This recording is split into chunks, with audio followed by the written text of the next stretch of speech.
Dans cette vidéo, je vais vous montrer comment configurer un modem pour générer un fichier de journalisation de débogage à l'aide du logiciel WMEterm. Grâce à cette fonctionnalité, le logiciel surveille toutes les activités, les requêtes et les réponses du modem, ce qui vous permet d'identifier d'éventuelles erreurs ou configurations incorrectes pendant son utilisation et son fonctionnement. Commençons. Après vous être connecté à l'application WMEterm, la première étape consiste à sélectionner votre appareil. J'ai un modem WME2S, donc je vais le choisir dans la liste. Si vous avez un autre type de modem, trouvez et sélectionnez simplement l'appareil approprié. À l'étape suivante, allez dans le menu supérieur et sélectionnez l'option Outils. Dans le menu déroulant, cherchez Redirection de débogage et cliquez dessus. Sur la page Redirection de débogage, vous pouvez définir le nom du fichier journal, mais si vous ne souhaitez pas attribuer de nom personnalisé, vous pouvez laisser celui par défaut. Ce qui est vraiment important, c'est de sélectionner le bon port série auquel votre appareil est connecté.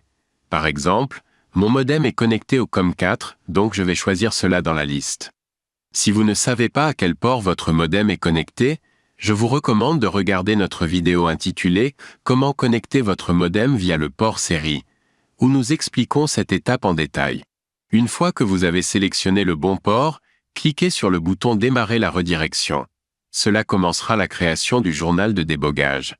Si cela démarre correctement, vous verrez le journal apparaître dans le champ approprié.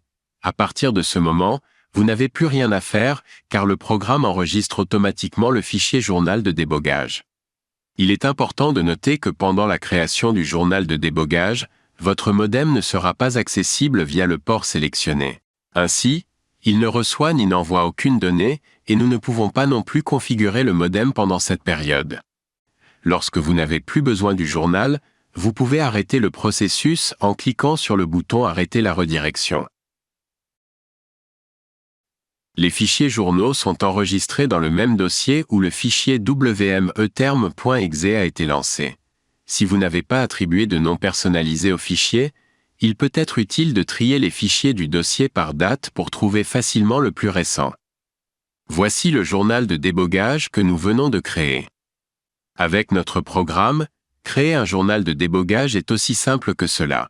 Si vous souhaitez approfondir vos connaissances sur le logiciel WMEterm, n'oubliez pas de consulter nos autres tutoriels vidéo.